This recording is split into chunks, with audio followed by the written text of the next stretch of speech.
perempuan yang disukai sama satu orang itu lebih bagus daripada perempuan yang disukai sama beberapa orang. Karena saat perempuan tersebut disukai lebih dari satu orang, 2 atau 3, dia untuk memilih itu lebih sulit. Pertimbangan untuk si A, si B, si C itu makin aduh gimana ya kalau salah pilih nanti, gimana ya kalau aku pilihnya si A ternyata si B yang lebih bagus. Itu sangat sangat membingungkan.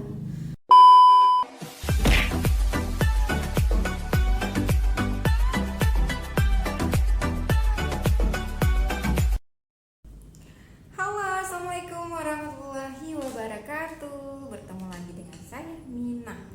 Kali ini kita berada di channel Inang Talk, pastinya berbicara tentang perempuan, kehidupan perempuan, dan ini pasti bermanfaat banget untuk kalangan remaja dan kalangan perempuan se-Indonesia ya, se-Nusantara. Tapi kita kayaknya ngobrol santai aja ya. Kali ini kita ngobrolin masalah apa ya kira-kira, kalau misalnya di samping saya ini dengan wajahnya yang imut gitu ya. Imut ya, pasti imut dong, manis ya. Imut apa semut ya? Mungkin semut ya. Nah, semut kan manis ya. Oh, semut manis ya, kapan? Oke, kita ngomongin masalah tentang sesulit apa sih mencari jodoh ya, langsung bersama Ainul Fitri ya, Kak Ainul. Wow, topik yang dipilih di ini siang apa sore sih? Agak sedikit berat ya. Mungkin berat sama orang yang belum menikah karena faktornya belum menemukan pasangan yang tepat. Nah, tentu pemirsa di rumah penasaran kan, kok bisa sih nggak nemuin pasangan yang tepat? Susah nggak sih cari jodoh? Oke, kita tanya ini. Oke, Kak Ino, apa kabar nih Kak? Alhamdulillah baik. Cuma finansialnya aja kayak yang masih kurang. Wah, jangan kita soal finansial dulu deh Kak. Jomblo-jomblo kalau dengerin finansial nih bakalan galau semua ya, karena lagi pandemi banyak impact. Oke Kak, ini udah berapa lama sih ngejomblo? Aduh, nggak jomblo berapa lama ya? Itu sebenarnya dikatakan jomblo itu yang sebenarnya kayak gimana sih? Nah, itu. Apa kita tidak ada hubungan sama sekali, misalnya dalam bentuk pacaran atau taruh, atau memang nggak ada hubungan nikah? Beda ya faktor nikah sama yang jomblo itu mungkin lebihnya sendiri ya, nggak punya belum punya calon atau belum punya pacar. Mungkin kalau kita dalam Islam ya nggak perlu ada pacar, mungkin ta'arufan atau yang dikenal seperti itu. Nah, sekarang statusnya gimana? Aduh, sulit loh kalau misalnya ngomongin masalah status. Ya kalau untuk saat ini saya katakan kalau saya jomblo ya. Aku jomblo saat ini ya. Oke. Jadi bangga. Kalau jomblo bisa dibilang harus bangga dong ya kan? Kalau jomblo bisa dibilang harus bangga. Jadi sebenarnya yang membuat kita jomblo itu sebenarnya bukan karena faktor nggak mau nikah. Jangan disalahartikan, karena ada tuh rekan-rekan saya yang menganggap kita masih jomblo itu karena nggak mau nikah. Enggak loh, saya juga masih normal, masih suka sama lawan jenis. Of course. I can see you. Tapi tertunda gitu ya? Tertunda pasti ada faktornya kan. Nah, atau mau ceritanya ke sana, kenapa sih kok bisa tertunda? Mungkin kebanyakan pilihan, enggak? Mungkin kata orang seperti itu. Banyak nih calonnya, bingung milihnya. Iya, rata-rata pada ngomong kayak gitu. Jadi jangan terlalu banyak milih lah, ntar nggak nikah. Terus ada yang ngomong udahlah ta'arufan aja. Setelah itu kan pasti ada di antara ada beberapa pasti ada yang cocok katanya gitu kan. Sebenarnya kalau untuk urusan memilih pasangan itu nggak semudah membalikkan telapak tangan kan ya. Ya, Gampang-gampang susah sih sebenarnya, gampang-gampang susah. Dan susah-susah gampang. Ya begitulah, susah-susah gampang atau gampang-gampang susah gitu kan. Kita sebagai perempuan juga berhak punya standar, ya nggak sih? Iya dong. Punya standar. Cuma standarnya gimana sih Kak? Hai, jadi segan nih. Kalau saya jadi cowok jadi segan ya. Bukan masalah standar kayak yang Kayak apa? apa ya? Kalau sekarang perempuan gitu ngomongin standar itu takutnya pengennya yang kayak apa Pangeran Charles atau memimpikan kayak cerita-cerita di Putri Dongeng dengan menunggu pangeran yang berkuda datang. Sebenarnya bukan itu. Jadi Standar kalau untuk saya pribadi standarnya itu ya kita harus lihat di segi bobot bebeknya ya kan. Itu juga dianjurkan dalam agama, ya enggak? Kalau agama bilang kita memilih pasangan itu kan ada 4 unsurnya. ya. Apa aja itu? Apa aja itu pemirsa, apa aja yang jumlah pasti tahu ya. Pertama agamanya ya. Itu enggak ya? agama di faktor terakhir. Ya, kecantikannya. Dari cantiknya, kekayaannya, terus yang Keturunan, ketiga keturunan, yang keempat baru agama. Tapi katanya milihlah yang agamanya baik, maka kamu akan mendapatkan ketiga-tiga ini. Iya. Dan Tapi banyak nih, Kak Ino, udah 4 ditetapkan dalam agama, banyak yang lebihkan. Misalnya ada yang kelima unsur chemistry-nya, yang keenam ada S2-nya, yang ketujuh unsur PNS-nya, yang kedelapan unsur apanya dan bla bla cengek-cengeknya ya, maharnya dan lain-lain. Ini gimana nih, Kak Ino sendiri ngalamin nggak hal yang kayak gitu? iya sebenarnya chemistry itu sebenarnya termasuk di antara nyaman nggak nyaman. Ya enggak? Ya. Nyaman nggak nyaman. Ngomongin masalah nyaman nggak nyaman itu bukan masalah kita nyambung nggak sih di saat kita ngobrol. Apa penting nyambung dicari nih? Nyambungnya gimana sih, Kak? Karena kan masalah nyambung tuh gimana kita jadi pertama kenalan langsung nyambung atau seperti apa sih? Sebenarnya dari obrolan yang pertama, dari pertemuan yang pertama. Kak, jujur itu sehat. Dari pertemuan yang pertama itu bisa dilihat di situ kita sebenarnya First klik impression ya. apa enggak sih, kan di cara dia komunikasi, cara dia melihat gesturnya ke body language-nya itu juga berpengaruh sih sebenarnya. Kalau saya pribadi saya juga perlu pasangan di hidup itu yang punya kecerdasan, cerdas. Jadi intinya Kak Ino milih yang cerdas dulu nih pertama, bukan agamanya dulu. Itu cerdas faktor udah termasuk dari yang lain-lainnya. Agama disuruh pilih dari agama, orang yang paham agama otomatis dia cerdas. Iya. Tapi cerdas belum tentu ada agama. Iya, Benar? iya. Jadi cerdas cerdas bukan belum. Aduh, ini kayaknya saya salah ngomong ya. Enggak apa-apa, lanjut. Jadi maksudnya gini ya, kalau misalnya yang kita kembali ke unsur yang 4 tadi yang disarankan sama agama. Kalau misalnya yang keempat itu kita milih karena agamanya, maka katanya yang 3 lagi bakalan dapat kan ya. Iya, benar. Bakalan dapat di segi keturunannya, di segi Ketampanan kalau laki-laki ya, kalau cewek kecantikan. Jadi untuk melihat bibit bobotnya itu untuk zaman sekarang juga agak sedikit susah, karena apalagi yang kita lihat itu di media sosial itu sangat bisa jadi ada orang yang sangat bertolak belakang dengan hidup dia di dunia nyata. Maksudnya ta'aruf atau berkenalan dengan media sosial. Iya, kan ada orang yang melakukan ta'aruf sekarang lewat media sosial. Termasuk saya loh pemirsa. Jadi saya ketemu jodohnya di media sosial ya. Dari SPBU. Dari nol. Dan akhirnya nikah ya. Nikah, tapi alhamdulillah ya benar ya kata Kak Inul tadi bilang bahwa kalau kenalan kita di media sosial itu sangat berdampak sebenarnya, atau kita masih ragu-ragu, dan itu kita nggak langsung buat decision itu maksudnya memutuskan nih bisa nggak sih dia itu jadi suami kita atau jadi istri kita, karena memang di media itu banyak fakesnya ya atau palsu gitu. Iya. Kalau Kak Inul sendiri lebih suka gimana nih, dari media sosial atau secara langsung?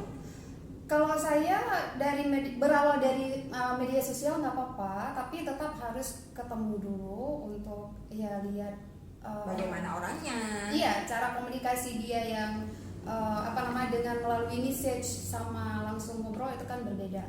Orang ada yang di message-nya itu ngomong bla bla bla segala macam, ternyata saat kita ngobrol lain lagi. Dan banyak misalnya dari media nggak nyambung, ternyata pas ketemu nyambung gitu ya. Iya, justru bisa jadi sebaliknya gitu. Pada intinya cari jodoh itu nggak segampang cari cabai merah di pasar untuk dibuat sama ladu. Artinya Anda membenarkan ini Kak Ino, tema kita hari ini mencari jodoh itu sulit. Gimana pemirsa di rumah, teman-teman remaja yang lainnya masih jomblo, sulit nggak kira-kira mencari jodoh? Atau ada efek karena di Indonesia itu lebih banyak perempuan atau laki-laki nih Kak Ino? Mungkin ada efek ke situ nggak? Itu udah ada penelitiannya gitu Ya, of course ada lah ya, lebih pertumbuhan generasi muda kita lebih banyak. Mungkin bisa jadi salah satu faktornya itu. Tapi untuk zaman yang sekarang ini sulit menemukan laki-laki yang bisa dipercaya. Kalau aku pribadi sih aku ngerasa kayak gitu. Jadi menurut kita kayaknya ini pilihan aku kali ini udah tepat nih, gitu kan. Ternyata saat kita memilih salah. Dan itu lebih sakit, lebih menyakitkan daripada kita nggak punya pilihan sama sekali. Jadi menurut aku perempuan yang disukai sama satu orang itu lebih bagus daripada perempuan yang disukai sama beberapa orang. Karena saat perempuan tersebut disukai lebih dari satu orang, 2 atau 3, dia untuk memilih itu lebih sulit. Pertimbangan untuk si A, si B, si C itu makin aduh gimana ya kalau salah pilih nanti, gimana ya kalau aku pilihnya si A ternyata si B yang lebih bagus. Itu sangat sangat membingungkan. Makanya mungkin dalam Islam adanya ikhtiar, ya kan, adanya istiqoroh. Tapi kalau banyak pilihan lebih bagus daripada nggak punya pilihan sama sekali. Nggak kayak gitu juga sebenarnya. Karena kalau misalnya ada di antara, nggak usah kita bilang lebih nih, 2 aja, ada di antara 2 orang nih, ternyata saat kita memilih salah satu di antara mereka ternyata kita salah, artinya kita gagal nih. Kita gagal untuk menuju ke jenjang yang lebih serius dengan alasan-alasan tertentu lah gitu. Kita merasa lebih sakit sebenarnya karena kita berpikir, aduh seandainya aku milih si B, mungkin endingnya nggak kayak gini ya, gitu. Jadi kenapa ya kemarin tuh aku milih dia, seharusnya jangan dia ya. Nah itu dia Kak Ino, makanya Islam menganjurkan ketika kamu punya pilihan 1, 2, 3 sampai 10 dan sekian pemirsa. Nah Allah anjurkan kita untuk sholat istikharah. Udah istikharah belum? Nah itu dia, makanya tadi saya juga nyebutin masalah peraturan yang ada di Islam untuk istikharah, ya kan. Dan di istikharah itu sebenarnya di istikharah juga nggak langsung dapat jawaban yang ya aku sebenarnya juga udah beberapa kali melakukan istikharah tapi kayak aku belum menemuin jawabannya, entah istikharah aku yang salah atau memang aku belum waktunya untuk menikah. Karena kan itu sebenarnya nggak bisa kita pungkiri, ya kan, ada yang hak-hak yang udah ditentukan Allah ke kita, macam rezeki, jodoh dan Nah kebahagiaan. itu nggak bisa ditentukan sama kita ya, memang udah diatur. Iya, ya. kita memang perlu ikhtiar untuk ketiga hal itu, kita perlu ikhtiar. Nggak boleh dong duduk manis aja diam di rumah. Memang perlu ikhtiar. Tapi di saat kita udah ikhtiar, kita udah berusaha, tapi belum dapat juga, belum berhasil juga, belum sukses. Jadi itu bisa jadi belum timingnya kita, belum waktunya kita gitu. Kalau makanya dari itu aku pribadi sih aku santai-santai aja. Jadi, masih santai, relax dengan kondisi sekarang masih santai. Iya mungkin faktor keluarga ya. Kalau keluarga aku itu orangnya fleksibel. Jadi kalau dari mama sendiri dia nggak tanyain kamu mau nikah kapan, sama siapa, ada kriteria khusus dari keluarga, nggak ada. Nah tekanan itu paling banyak dari mana? Dari teman kali ya? Dari teman ya, dari teman sama tetangga. Teman sama tetangga. Memang mulut teman dengan mulut tetangga itu lebih kejam daripada mulut gua ya. Astagfirullahaladzim. Karena gini loh, gitu juga ya pemirsa, bercanda. Karena sepupu aku sendiri pernah bilangin gini, udah nikah aja, nggak usah terlalu milih gitu kan, nggak usah terlalu mikirin karir, kamu kan perempuan. Nah di lingkungan masyarakat kita nggak bisa pungkiri kalau perempuan itu seolah-olah nggak usah berkarir dulu, jadi kayak pendidikannya pun ya udah nggak usah tinggi karir lah. Minder nggak dengan kondisi Kak Ainur kan udah master, nah pemirsa ya, dari bukan Central China Normal University is mine, oke? Tapi dari khas ya, dari Wuhan, kota corona. Nah ini gimana, merasa minder nggak dengan pendidikan seperti itu, atau tetap masih pede sebagai perempuan? Oh enggak dong, saya justru sangat bersyukur dan sangat pede bisa punya pendidikan ke jenjang yang tinggi. Ada nggak ada kasus gini, Kak Inu menemukan ada laki-laki yang minder sama Kak Inu gara-gara pendidikan gitu. Oh, insecure Nah, itu insecure ada, itu ada sih yang insecure karena dia berpikir kalau kita ini seolah perempuan yang udah hebat ya kan, kayak jenjang pendidikan kita udah ambil istilahnya ke luar negeri, terus kita udah bekerja, jadi kayak merasa aduh kayaknya aku nggak bisa dia sama kamu kayak gitu. Jadi Jadi laki-lakinya yang insecure ya? insecure iya, sebenarnya hal kayak itu yang kayak gitu bisa diomongin sih. Makanya mungkin faktor itu, makanya dalam Islam itu juga cari pasangan itu kan yang sekufu ya.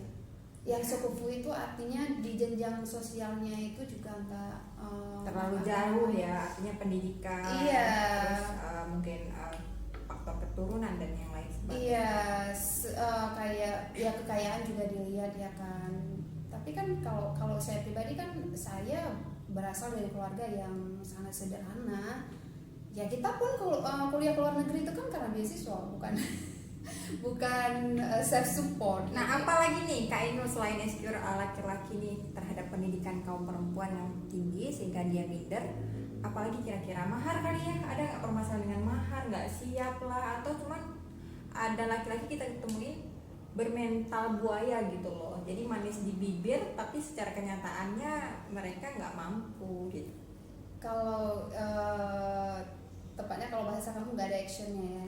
Ya, action gini ya pemirsa. Jadi pemirsa yang di rumah sih kadang kan banyak banget cowok yang pengen serius nih sama kita ya, atau sama teman-teman yang lain. Terus udah falling in love, tiba-tiba mereka nggak siap mahar gitu. Jadi kan modalkan cinta ini kan nggak yes juga gitu loh. Nah gimana? Kalau Kak Indo sendiri ngalamin nggak sih? Iya, aku pernah ngalamin kayak gini. Mungkin karena dia lihat dari jenjang pendidikan kita, dilihat dari jenjang pendidikan kita. Oh dia udah lulusan S2 luar negeri, pasti maharnya sekian, dia langsung naruh patokan sendiri. Padahal kalau aku pribadi, aku mahar itu nggak berdasarkan jenjang pendidikan atau berdasarkan latar belakang keluarga yang udah kayak gimana, enggak. Itu kan kalau dalam Islam pun mahar itu kan syarat sah nikah aja. Tapi kayaknya nggak menentukan ya berapa banyak, mungkin karena lulusan luar negeri harus 25 mayang gitu nggak? Oh enggak, kalau aku pribadi terus terang itu sesuai kemampuan calonnya. Nah lo calon jodoh, ada dengar nggak calon jodoh mana nih calon jodoh?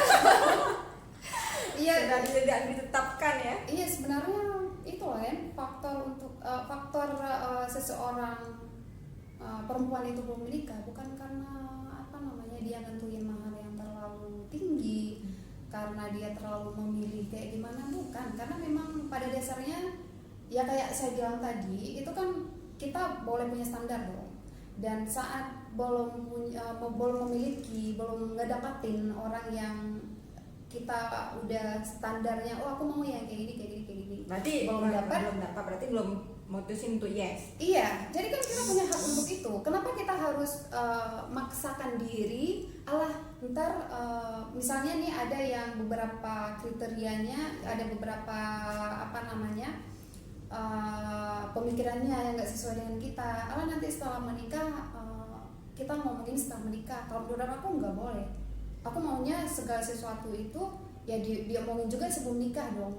Misalnya kayak masalah kita boleh nggak berkarir setelah menikah. Ya artinya ada kontrak-kontrak khusus lah ya, agar nanti tidak menyesal ketika udah menikah sama dia, kenapa kok berbeda ya dari sebelum dengan sebelum. Iya, tapi kontraknya itu nggak perlu ada hitam di atas putih. Nggak perlu. Cukup dengan komunikasi aja. Iya. Tapi ada gini, satu pepatah nih Kak Inul. Ketika kamu mencari sempurna, maka kamu tidak akan pernah menikah selamanya. Karena memang manusia itu tidak pernah ada yang sempurna. Tidak ada yang sempurna. Iya. Apakah standar itu menuntut kesempurnaan, bahwa Allah menciptakan satu perbedaan? Apakah Kak Inul tidak mau mencoba nih yang berbeda dari yang kriterianya gitu loh? Oh enggak, kalau yang dibilang cari yang sempurna, saya nggak cari yang sempurna. Kalau misalnya dibilang punya standar khusus, sampai sekarang saya punya standar itu. Jadi kayak yang saya bilang tadi, saya mau pasangan saya itu punya kecerdasan. Jadi kenapa? Artinya kecerdasan di sini masih ambigu ya. Kecerdasan itu apakah harus diraih dengan pendidikan formal atau informal, tapi dia pintar gitu? Atau tamat SMA bisa jadi dia pengusaha pintar? Ini kan lebih ke kecerdasan dalam menghadapi masalah. Karena nanti kita berumah tangga pasti ada masalah ya kan. Jadi tidak semua orang itu punya kecerdasan untuk menghadapi masalah. Oke, dewasa lah ya Iya. ketika ada masalah. Iya, jadi cara dia berkomunikasi kayak gimana gitu itu kan sangat Penting ya. penting nanti dalam Oke, sebuah baik keluarga. sekali ya pemirsa yang ada di rumah, teman-teman sudah nyimak nih bagaimana sih sebenarnya cara memilih calon yang baik. Tadi ada kriterianya 4, tapi ada satu nih yang kita penasaran ya dari narasumber kita yang masih single. Tapi yang jubur-jubur masih bisa dilirik nih. Oke, ini apa sih yang Kak Ainul khawatirkan tentang jodoh? Gitu, apa yang paling dikhawatirkan ketika dia mendapat, mungkin apa gitu yang paling ditakutin ketika berjodoh sama si A atau si B? Apa sih? Apakah ketidaksetiaan, apakah kemiskinan, atau kekerasan? Sebenarnya yang untuk prediksi ke depan, untuk kejadian ke depan kita nggak bisa prediksi, ya kan? Cuman kalau yang dari awal aku maunya itu kayak apa namanya ya, visi misi dia jelas ke depan. Jadi jangan apa namanya, aku suka sama kamu suka sama aku, oke lanjut nikah, nggak cukup segitu. Kalau sama aku pribadi aku nggak cukup segitu. Jadi harus lihat cara dia berpikir kayak gimana. Terus sebenarnya kalau dari keluarga, biarpun di agama ada dibilang disuruh lihat di segi keturunan, itu bisa jadi apa namanya, kalau untuk zaman dulu mungkin kayak keturunan para ulama, para ulama udah bimbing anaknya jadi ulama juga. Tapi kalau zaman sekarang kan nggak bisa aja. Oh ini anak si fulan loh. Kalau kita ngomongin di masalah keturunan ya, kita lihat dia, oh ini anak si fulan loh, anak ulama ini loh, belum tentu anaknya kayak ayahnya. Makanya saya cari pasangan itu apa namanya? Kalau misalnya dibilang di segi finansial pun saya nggak tertarik sama anak orang kaya, tapi saya tertarik sama orang kaya. Nggak tertarik sama anak orang kaya, tetapi tertarik sama orang kaya. Ini different ya. Maksudnya iya itu cuma bercanda sih, Tapi dia serius. Maksudnya gini, kayak kan kebanyakan orang kita ngomong kayak gini, mau aja ya sama si B atau sama si A, itu dia anak camat loh, anak bupati loh. Apa ngaruhnya? Yang bupati itu ayahnya, bukan dia. Ya nggak sih? Aku nggak tertarik dengan hal-hal dia anak siapa, aku nggak tertarik sama sekali. Karena untuk berumah tangga itu kan kita bisa mulai sama-sama dari awal. Kalau untuk finansial ya, ini ngomong masalah finansial ke depan, bisa dari awal. Tapi kalau misalnya masalah mindsetnya, masalah karakternya, itu memang dari awal harus kita lihat kayak gimana karakter dia, cocok nggak dengan kita, cara dia berpikir sesuai nggak, kita bisa terima nggak cara dia berpikir. Kalau misalnya dua hal itu aja kita nggak cocok, kayak gimana kita mau lanjutin ke jenjang yang lebih serius, ya kan? Saat nanti setelah menikah kita maunya gini, dia maunya gini, kita maunya ke arah timur, dia maunya ke barat, kayak gimana tuh? Ya kita seperti yang Anda sampaikan tadi ya, kita nggak tahu memprediksi masa depan, tapi intinya adalah ketika kamu berjodoh dengan seseorang itu, itulah jodoh yang terbaik yang Allah kasih sama kita. Bagaimanapun bentuk fisiknya, bagaimanapun kondisinya, bagaimanapun apa. Karena apa? Ketika takdir sudah berbicara, kita akan melepaskan standar kita. Ketika takdir sudah berbicara, kita akan melepaskan standar kita. Karena apa? Allah lah yang menggerakkan seseorang itu untuk bilang yes atau enggak. Contoh ya, banyak contoh yang sudah terjadi. Oke, Kak Ino, mungkin ada yang mau disampaikan untuk jomblo-jomblo yang sesama jomblo. Kalau saya mah apa ya? Kalau pesan aku sih bagi yang belum menemukan calon pasangan yang pas menurut yang dia mau, bukan yang sempurna ya. Aku di sini nggak bilang sempurna karena manusia nggak ada yang sempurna. Yang pas menurut yang dia mau. Kalau belum menemukan yang pas, ya udah santai aja, nggak usah merasa insecure, nggak usah merasa menikah karena terpaksa, itu nggak enak loh, beneran nggak enak. Jadi jalanin aja dulu dengan masa-masa kesendiriannya, pakai masa kesendiriannya untuk hal-hal yang positif. Apa mau berkarir dulu, mau lanjutin pendidikan dulu, nggak usah mikirin dengan omongan tetangga yang kapan nikah ya, aku nggak nikah. Udah, jangan terlalu memilih itu harus, bagi aku pribadi memilih itu harus. nggak mungkin dong kita mau menikah dengan orang sembarangan. Emangnya kayak cari buah di pasar yang kelihatan, bisa jadi kan ada buah-buahan di pasar itu yang kita lihat di luarnya baik-baik aja, ternyata di dalamnya itu ada ada yang udah busuk. Kita bisa buang dan beli yang baru, yang lain. Tapi apa pasangan bisa kayak gitu kan? Enggak. Jadi kalau misalnya punya beberapa kriteria, punya standar, itu wajar, dan nggak usah mikirin dengan dengan hal-hal Kata-kata orang ya. Iya, kata-kata orang, karena Artinya, memilih keep jomblo fisabilillah. Iya, itu jomblo dia. yang soleh dan solehah ya, tetap berada pada jalurnya dan tidak kemana-mana, tetap sendiri di rumah aja. Nggak gitu juga kali ya. Oke, pemirsa yang di rumah, sangat menarik ya pembahasan kita hari ini. Terima kasih Kak Inul Iya, sudah sama-sama. hadir di studio yang sangat sederhana ini ya. Iya, nanti undang lagi ya. Oke dong. Nanti mungkin bisa jadi Kak Inul jadi hostnya. Oke, mungkin bagi teman-teman jangan lupa like dan juga subscribe ya video the first kita. Tentu kita akan sharing lagi nanti dengan tema-tema yang menarik seputar perempuan. Saya Siti Aminah atau biasa dipanggil Mina, mohon undur diri. Assalamualaikum warahmatullahi wabarakatuh.